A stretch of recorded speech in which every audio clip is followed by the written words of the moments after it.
ராசியினருக்கு இந்த மார்ச் மாதத்துல பக்குவமான அணுகுமுறை இருந்ததுன்னா பக்காவா நீங்க எஸ்கேப் ஆயிடலாம். எஸ்ங்க.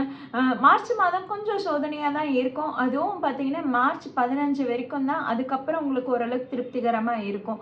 அதாவது என்னன்னா, உங்க ராசி அதிபதி செவ்வாய் மாத தொடக்கத்திலேயே உங்களுக்கு 4ஆம் இடமான ராகுவோட இணைவு பெற்றிருக்காரு. அங்க புதனும் இருக்கிறாருன்னும் போது பார்த்தீங்கன்னா, முதல்ல உங்களுடைய சிந்தனையே குழப்பங்கள் அதிகமா இருக்கும்.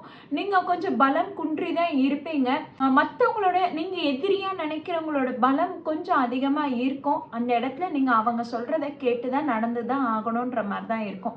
அவங்க உங்களை எதிரியால நினைக்காம உங்களுக்கு சப்போர்ட் பண்ணதான் செய்வாங்க.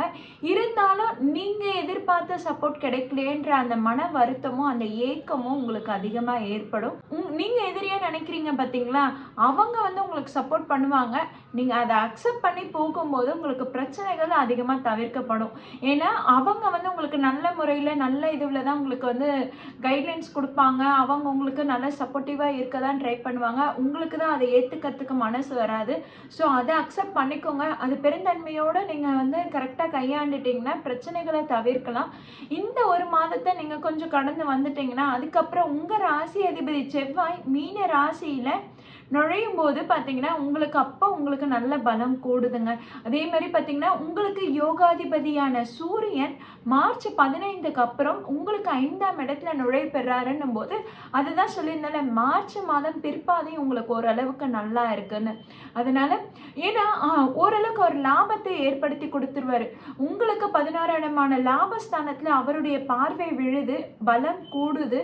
அப்போ அந்த இடத்துல உங்களுக்கு பிரச்சனைகள் தவிர்க்கப்படும். உங்களுக்கு பெரியவங்க வீட்டில் சித்தப்பா இருக்காங்க, இல்லை மாமனார் இருக்காருன்னா அவங்களுடைய சப்போர்ட்டுன்றது உங்களுக்கு கிடைக்கும்.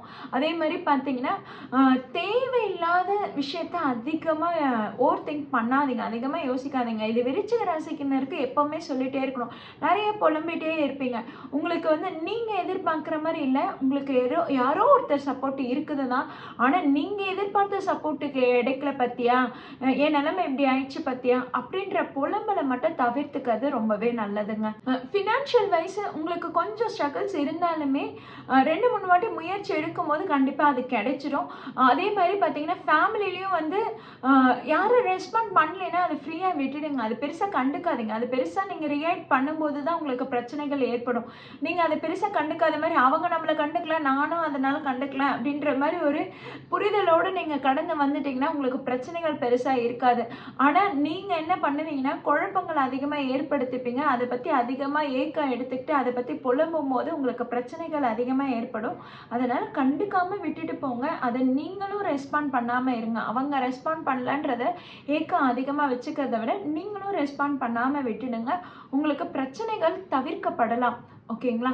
அதே மாதிரி பார்த்தீங்கன்னா மேரேஜ்லேயும் சரி, நீங்கள் எதிர்பார்த்த மாதிரி அமையாது, டக்குன்னு ஆனால் முடிஞ்சிடும். ஓகேங்களா? ரொம்ப நாளாக நீங்கள் அலைன்ஸ் பார்த்துட்ருக்கீங்க, ரொம்ப நாளாக நீங்கள் மேரேஜுக்காக காத்துட்ருக்கீங்கன்னு வச்சுக்கோங்களேன். உங்களுக்கு டக்குன்னு அந்த மேரேஜோட டேட் ஃபிக்ஸ் ஆகிடும். ஆனால் நீங்கள் எதிர்பார்த்த மாதிரி கேட்டிங்கன்னா கண்டிப்பாக இருக்காது.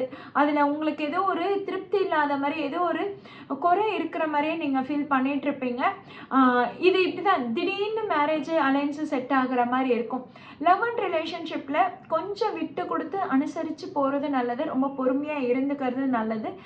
உங்களுக்கு தேவையில்லாத ஒரு குழப்பம் ஏற்படுது, தேவையில்லாத டவுட் ஏற்படுதுன்னா அதை அப்படியே வெளிப்படுத்திடாதீங்க. அது உங்களுக்கு ஒரு பிரச்சனையை உண்டு பண்ணலாம். அதனால ரொம்ப பொறுமையாக கையாளுறது தான் உங்களுக்கு இந்த மாதத்துக்கு ரொம்பவே நல்லா இருக்கும். ஸ்டூடெண்ட்ஸும் சரி, நீங்கள் அதிகமாக எஃபோர்ட் போட்டே ஆகணும். உங்களுக்கு இப்போ யாராவது சப்போர்ட் கிடைப்பாங்களான்னு கேட்டால் கண்டிப்பாக இல்லை. கொஞ்சம் உங்களுக்கு கான்சன்ட்ரேஷன் குறையும், ஃபோக்கஸ் பண்ண முடியாது தான். நீங்கள் அதிகமாக டைம் ஸ்பெண்ட் பண்ணி உங்களுடைய சொந்த முயற்சி நீங்கள் எவ்வளோ போடுறீங்களோ அப்போ தான் உங்களுக்கு ரிசல்ட் கிடைக்கும். மார்ச் 15க்கு அப்புறம் பார்த்தீங்கன்னா உங்களுக்கு பழசு ஏற்கனவே யாருன்னா சொல்லி கொடுத்ததுனா அதெல்லாம் ஞாபகம் உங்களுக்கு ஓரளவுக்கு மார்க் ஸ்கோர் பண்ண முடியும். ஸோ நீங்கள் பழைய நோட்ஸ் ஏதாவது ப்ரிப்பேர் பண்ணி வச்சுருந்தீங்கன்னா அதெல்லாம் எடுத்து பாருங்கள். அதெல்லாம் நீங்கள் திரும்பவும் மெமரைஸ் பண்ணி பண்ணும்போது நீங்கள் அப்போ அந்த மாதிரி தொடர்ந்து டெய்லி ப்ராக்டிஸ் பண்ணும்போது உங்களுக்கு மார்க்ஸ் நல்லாவே கிடைக்கும். ஸோ நீங்கள் தான் அதிக முயற்சி எடுக்கணும். மற்றவங்க யாரும் சப்போர்ட் பண்ணல, யாரும் சப்போர்ட் பண்ண மாட்டாங்களேன்னு புலம்ப வேணாம், எதிர்பார்க்காதீங்க. அதை அப்படியே விட்டுட்டாங்களே உங்களுக்கு ரொம்பவே நல்ல ரிசல்ட் கிடைச்சிடும். ஹெல்த் வைஸ் நீங்கள் ஓவர் எமோஷன் ஆகாமல் இருந்தீங்கன்னா உங்களுக்கு பிரச்சனைகள் அதிகமாக வராது. அதே மாதிரி உங்கள் ராசி அதிபதி செவ்வாய் ராகுவோட இணைவு பெற்றிருக்காருன்றதுனால அவுட் சைட் ஃபுட்டை அவாய்ட் பண்ணிக்கிறது பெட்டராக இருக்கும். அவுட் சைட் ஃபுட்டை அவாய்ட் பண்ணுறது, இந்த நூடுல்ஸு, ஜங்க் ஃபுட்டு இதெல்லாம் அவாய்ட் பண்ணுறது பெட்டராக இருக்கும். ஃபிசிக்கல் எக்ஸசைஸ் மெயின்டைன் பண்ணுங்கள். அதே மாதிரி பார்த்தீங்கன்னா சின்னதாக ஒரு வாக்கிங்காக டெய்லி எப்போவுமே போகிறது பார்த்துக்கோங்க. அதை ப்ராக்டிஸ் பண்ணிக்கோங்க. ஏன்னா தேவையில்லாமல் உங்களுக்கு உடல் அசௌகரியங்கள் ஏற்படக்கூடிய மாதமாக தான் இருக்குது இந்த மாதம். சீனியர் சிட்டிசன்ஸ் கண்டிப்பாக நீங்கள் உங்கள் ஹெல்த்து கேர் எடுத்துக்கணுங்க. வயதானவங்க கண்டிப்பாக உங்கள் ஹெல்த்து கேர் எடுத்துக்கணுங்க. ஏற்கனவே ஏதாவது பிபி டேப்லெட் ஏதாவது இருக்குது, டாக்டர் எதுக்காவது ப்ரிஸ்கிரிப்ஷன் கொடுத்துருக்காங்கன்னா அதை கரெக்டாக ஃபாலோ பண்ணிவிடுங்க. அதே மாதிரி உங்களுக்கு டைஜஷன் இஷ்யூஸ் வரும், நெஞ்செரிச்சல் பிரச்சனை இல்லை குடல் சம்மந்தப்பட்ட பிரச்சனைகள் அதிகமாக ஏற்படலாம். அதனால் வயதானவர்கள் உணவு விஷயத்துலேயும் சரி, அதே மாதிரி உடல் ஆரோக்கியத்திலையும் அந்த எக்ஸசைஸ் பண்ணி நீங்கள் வாக்கிங் போகிறது இதிலெல்லாம் வந்து கரெக்டாக மெயின்டைன் பண்ணிக்கிறது உங்களுக்கு இந்த மாதம் ஓரளவுக்கு நல்ல பலன்களை கொடுத்துரும்.